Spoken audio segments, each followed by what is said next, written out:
Muito bem, então, nós vamos iniciar a análise do código principal da aplicação cliente, tá ok? A aplicação cliente é composta basicamente de três views principais, né? Na verdade, uma é um container, as outras duas aqui são as views. Aqui então tem minha aba, né? Onde eu tenho esta grid.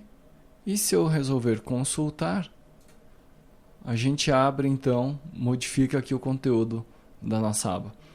Então nessa estrutura que está aqui, nós temos a aba e o que muda é esse conteúdo, né? Essa estrutura agora que a gente vai analisar, bem como a estruturação dessa grid, tá ok? Então nós vamos iniciar então analisando esta grid, né? Muito bem. Então aqui eu tenho o meu projeto, né? Observe que eu tenho um projeto aqui. Eu tenho algumas referências, né? Algumas referências que eu tenho aqui, como por exemplo, exportar para arquivo, refere-se a componentes que são utilizados nessa aplicação. As DLLs, os executáveis que são utilizados pelos componentes, por esses componentes, acompanham esse treinamento, tá ok? Apesar de eu não ficar explicando como foram desenvolvidos. Existem treinamentos, cursos em que eu mostro como foi desenvolvido a classe que faz a exportação para arquivos, bem como a classe que representa ou que abre a nossa janela genérica para seleção de itens, de objetos, tá ok? Mas isso aí eu vou mostrar mais para frente, né? Só para dizer que eu tenho algumas referências aqui que não são as referências tradicionais, como por exemplo exportar para arquivo e Search Window, por exemplo, tá ok? Essas referências são outros projetos que a gente já desenvolveu e que estão sendo reutilizados aqui nessa aplicação. Retomando então, eu tenho, além das referências, eu tenho uma referência para o meu serviço, novamente, referência para o serviço eu adicionei nesse projeto, né? Se a gente observar aqui, a gente verifica que é neste endereço que o meu serviço vai estar disponível, tá ok? E também eu mostro lá no curso de cadastros como que a gente adiciona essa referência. No curso de Web Services também é mostrado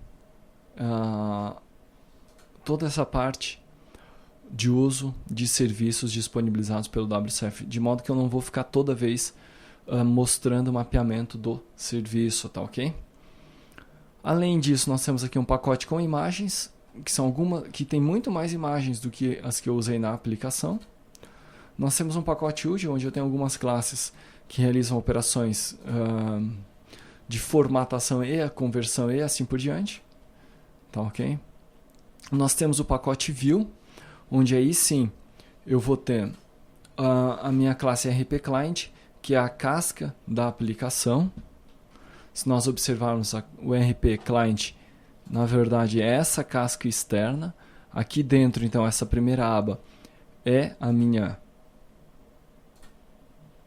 fluxo caixa, tá ok? A fluxo caixa, então, é esta aba aqui. E depois eu vou ter os dois conteúdos que vão ser, um vai ser substituído pelo outro, que é o FC fluxo caixa grid e o fluxo caixa detalhe.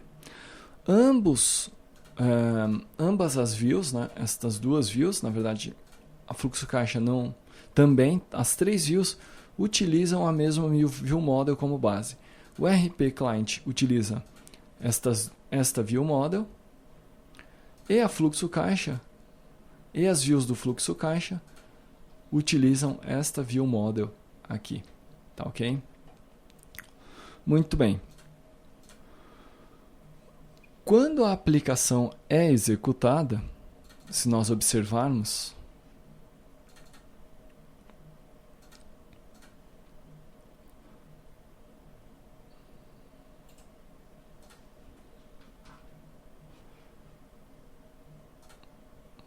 quando a aplicação for instanciada, nós temos aqui a configuração. Bom, deixa eu já falar disso aqui. Então, aqui no meu arquivo appx XAML, né, nós temos aqui alguns estilos, tá? Esses estilos aqui eles são aplicados a todo o meu fluxo de caixa, tá ok? Então depois você pode dar uma olhada nos estilos que são aplicados. Nós temos aqui, ó, era isto que eu estava procurando, a URI, ou a janela que a view que será startada, tá ok? Quando a aplicação for executada, que é a RP Client. A RP Client, por sua vez, tem uma referência para a fluxo caixa, para a view fluxo caixa aqui. Então, no momento que essa ERP Client é instanciada, a fluxo caixa é instanciada aqui no meio. Tá ok?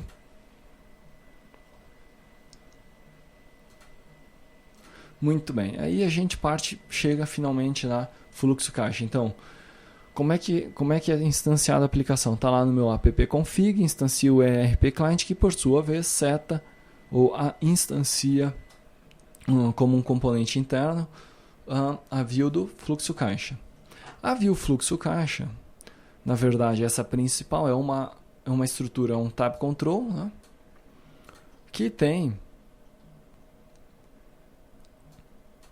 se nós observarmos, ela tem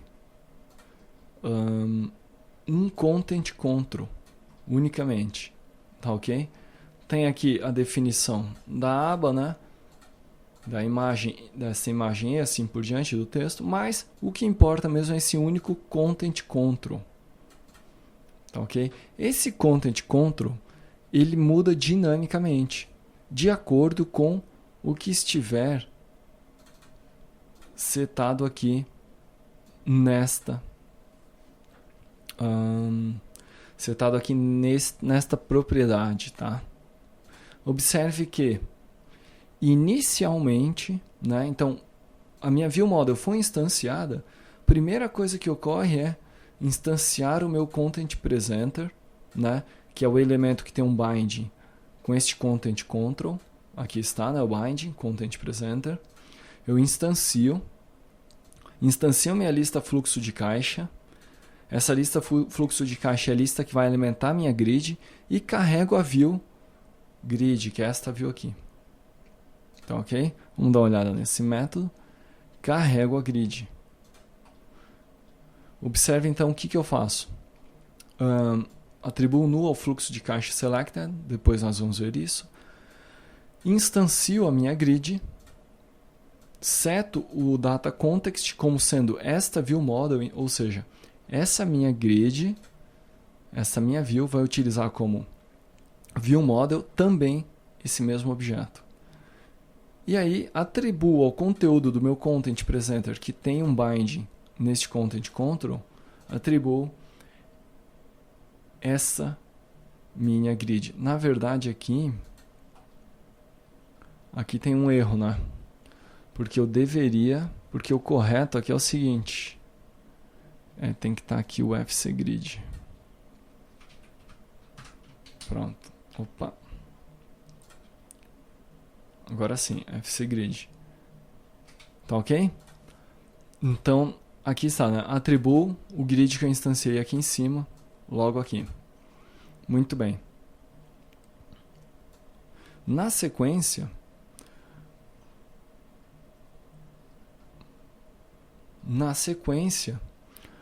eu vou instanciar o meu serviço, né? Vou instanciar o meu serviço e vou chamar o método serviço.selectFluxoCaixa, passando um novo fluxo caixa DTO como elemento de filtro, ou seja, para não filtrar nada. Aí então eu estou chamando o meu serviço WCF que eu mostrei anteriormente, né? Antes de popular a minha lista de caixa que está aqui, né? Antes de popular essa lista de caixa, que é a lista que vai alimentar a grid, eu limpo ela e aí preencho novamente com os elementos que eu recebi da consulta no banco de dados. Tá? Então esse é o processo que ocorre quando é instanciado, quando nossa view Nosso sistema é iniciado, é a primeira coisa que ocorre. Tá ok? Muito bem, vamos ver, dar mais uma olhada aqui. Ok.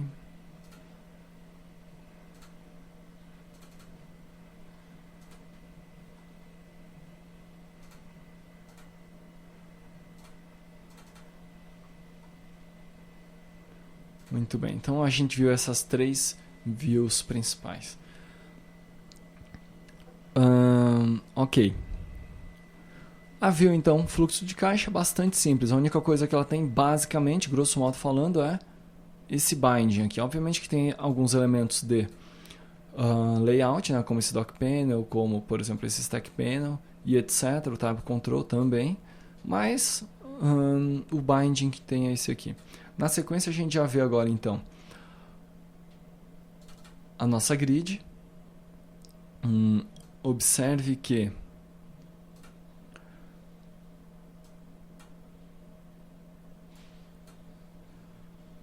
então que essa daqui é a grid que é adicionada dinamicamente, né, quando é instanciado. Quando é instanciado a nossa FC grid aqui. Adicionei ao meu content presenter. Só vamos dar uma executada para ver como é que tá. Beleza, ok. Então a grid instanciou, adiciona dinamicamente essa grid aqui, né? E no caso aqui, quando eu clico em consultar, ele está substituindo pela grid de detalhe, né? Muito bem. E como que é essa FC grid? A FC grid é uma grid bastante simples. Eu tenho então um stack panel aqui em cima. Observe. Como gerenciador de layout principal, eu tenho esse dock panel, tá ok? Que engloba todos os elementos dessa minha página. E na sequência eu tenho esse stack panel. Observe o seguinte, nesse stack panel eu tenho apenas um botão e tenho essa combo. Esse botão e essa combo são os botões, referem-se à operação de exportação dos dados da minha grid, tá? Então veja só, a gente já vai começar analisando a exportação dos dados. O usuário pode querer exportar os dados da grid para um arquivo TXT, por exemplo. Ele vai selecionar o formato, vai escolher o lugar para salvar o arquivo e vai exportar. Observe então que aqui eu tenho os dados da grid salvos em um arquivo TXT. A implementação dessa exportação eu não vou entrar em detalhes porque isso aqui foi um componente que foi desenvolvido quando a gente estava trabalhando o módulo de propriedades, né, de WPF, propriedades dependentes, né? Então foi desenvolvido lá esse componente e a gente usa aqui no projeto ERP, nos módulos do projeto ERP. Então tem esse componente que exporta. Quando, que eu não vou entrar em detalhe aqui da configuração dele, né, desses parâmetros, mas o objetivo aqui é ver. Quando clica, o usuário clica no botão, ele vai chamar o método exporta datagrid, passando o formato e o datagrid que é para ser exportado para esta classe aqui. Tá ok? Na sequência exporta os dados e retorna os dados, ou melhor, salva os dados no lugar indicado pelo usuário. Tá ok? Então esse é o nosso primeiro elemento dessa view. O segundo elemento vai ser nosso group box e na sequência a gente tem um grid, que é o elemento principal. Obviamente que aqui embaixo eu tenho mais 2 botões, né? Um que vai adicionar um novo fluxo de caixa e o posterior que vai consultar o fluxo de caixa escolhido. Os 2 botões vão abrir o meu fluxo de caixa detalhe, mas é isso aí eu vou mostrar. O fluxo de caixa detalhe fica para a próxima aula, né? Essa grid, então, retomando aqui a grid, foi declarada neste ponto aqui, né?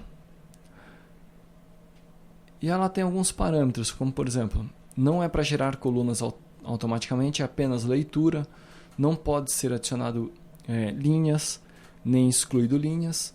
Ela tem um binding de lista fluxo caixa, com a lista fluxo caixa, lembrando que essa lista fluxo caixa é essa lista aqui, que é a lista que eu vou preencher no momento que eu carrego a minha grid neste ponto aqui, né? Carrega view fluxo grid, ele preenche a grid e nesse momento, na hora que a grid é preenchida, é exibida para o usuário. Então, esse bind aqui, a minha fonte de dados é essa lista. Quando o usuário clica em um elemento da lista, esse elemento selecionado pelo usuário tem um binding com o meu fluxo, com uma propriedade da minha view model, que é a fluxo de caixa selected, que é essa fluxo de caixa aqui, ó. Tá, ok? Ou seja, fica disponível na minha view model o elemento que foi selecionado pelo usuário. Ou seja, quando eu precisar manipular ele, eu vou ter ele disponível aqui. Muito bem. Como a grid não tem as linhas definidas automaticamente, né? As colunas, melhor dizendo, eu defini manualmente, né? Quais as colunas eu quero que sejam exibidas, bem como eu adicionei também uma formatação em alguns casos, por exemplo, data. Tá, ok? Observe aqui que eu estou formatando o dado a ser exibido. Então aqui eu tenho a minha data grid, minha relação de colunas, né, que estão dentro do meu data grid, e a primeira coluna, que é esta coluna aqui, é a coluna de ID, cuja largura é 40, e ela tem um binding com a propriedade ID. Que propriedade ID é essa? É a propriedade ID dos elementos que compõem a minha lista fluxo caixa. Quais são esses elementos? Fluxo caixa DTO. Tá, ok? Então, eu tenho um binding com essa classe aqui. E, na verdade, eu tenho um binding com esta propriedade. Obviamente que essa aqui é uma declaração de classe gerada automaticamente pelo Visual Studio, tá, ok? De forma automática quando a gente faz o mapeamento do nosso serviço. Muito bem, tem a minha primeira coluna, binding com a coluna ID, né? Opa, aqui, né? Segundo, data inicial, nome, descrição, um trecho que foi comentado, né? Data inicial, nome, descrição, e é apenas isso, né? Tá, ok? Basicamente isso aí é a minha lista, né? Se a gente executar, a gente vai ver que são essas as colunas que estão disponíveis, ó. ID, período também, né? Data, nome, descrição. Além disso, nós temos aqui dois botões.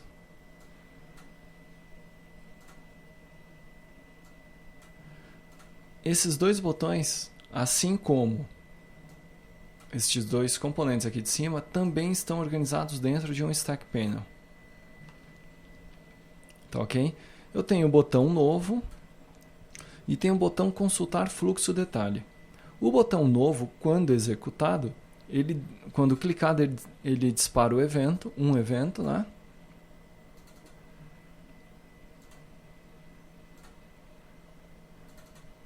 Esse evento chama um método carregar view fluxo detalhe da minha view model, né? Esse método, por sua vez, vai procurar no banco de dados o fluxo de caixa que foi selecionado pelo usuário, vai buscar no banco de dados os detalhes no serviço e vai retornar abrindo a view fluxo detalhe, que é esta view aqui.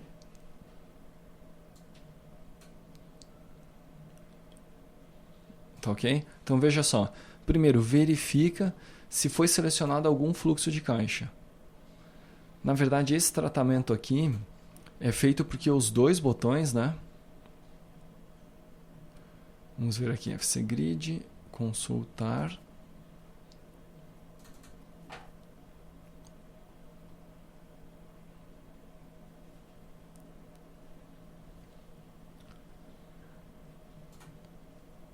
Muito bem, ó. Observe que os dois botões eles chamam o mesmo método, carrega view fluxo detalhe, tanto o consultar quanto o botão novo, tá? Apenas o consultar ele vai informar uma mensagem de erro se o usuário não tiver selecionado nenhum item, tá? Muito bem, então vamos retomar aqui. Então estou no fluxo grid, clicou no botão novo, vai carregar a view fluxo detalhe. Se for nulo, né, será instanciado um novo fluxo de caixa DTO e aí então a gente vai criar também uma nova lista de detalhes, né? Vai passar esse elemento que foi instanciado como parâmetro de consulta. Por quê? Porque se for novo, se for um novo fluxo de caixa que estiver sendo elaborado, vai retornar branco, né? Vai retornar nulo. Nulo não, vai retornar um objeto que está completamente vazio. E aí sim eu vou instanciar minha view, fcDetalhe, e vou então atribuir como data context dessa view também a mesma view model.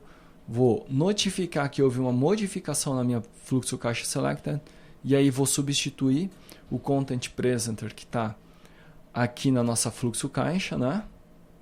Nesse ponto aqui, eu vou substituir pela minha view fluxo detalhe, que é essa view aqui. Ok? Exatamente nesse ponto. E aí vou exibir a nova tela. Isso quando eu clico no botão novo. Se eu clicar no botão consulta, o procedimento é o mesmo. A diferença é que eu não vou cair no bloco cujo fluxo de caixa select é nulo. Eu vou cair diretamente aqui. Então eu vou buscar os detalhes do fluxo de caixa que foi selecionado pelo usuário. Tá certo? O resto dos procedimentos é o mesmo. Eu vou instanciar a view, atribuir a view model, vou notificar a mudança e aí vou substituir no content presenter aqui a nossa nova view, né? Substituir a view anterior pela nova view. Observe o seguinte, tem um pequeno detalhe aqui para ser corrigido, que é o seguinte. Quando o usuário clicar no botão novo, a gente tem que atribuir nulo a variável fluxo de caixa selected, porque senão é provável que a gente tenha um problema. Ó. Por exemplo, eu cliquei aqui no quarto elemento e vou clicar em novo. Ele vai abrir o quarto elemento, né? Que é a mesma operação que se eu clicar em consultar, tá ok? Se eu não tiver nada selecionado,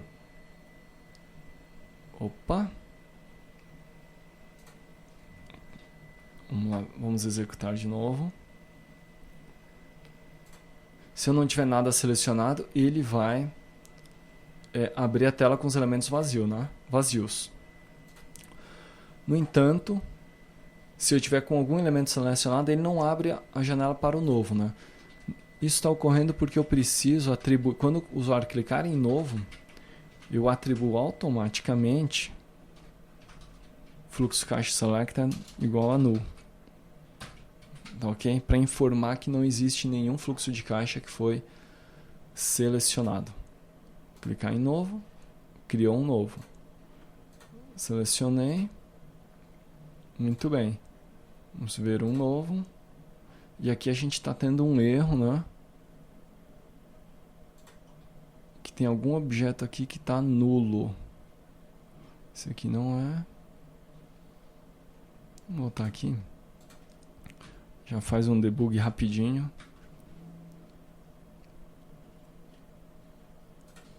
Fazer o mesmo procedimento. Sair. Cliquei aqui em consultar. Muito bem, sair. E agora vamos clicar em novo. Vamos ver onde é que vai dar exceção. Ok.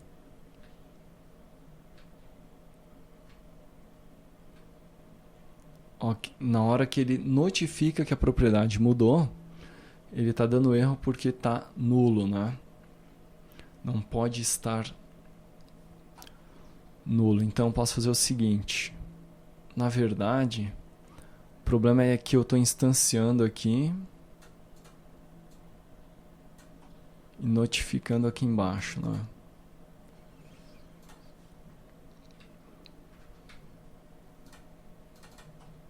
Enquanto está nulo. Muito bem. Eu não vou me concentrar nisso aqui agora. Aqui, na verdade, a gente já encerrou. Na próxima lição, no fluxo caixa, eu vou solucionar esse problema e explico qual que foi a solução que foi encontrada, tá ok? Em relação ao fluxo caixa grid, era isso. É a primeira janela do nosso sistema, onde eu vou listar os fluxos de caixa. E aí a gente vai ficar navegando para fluxo detalhe e retornando para fluxo de caixa, para o grid do nosso sistema aqui de fluxo de caixa, tá ok? Em relação ao fluxo, essa janela era isso. Na sequência a gente continua vendo a janela de detalhe, onde a gente vai gravar e alterar e fazer as principais operações do nosso sistema de fluxo de caixa.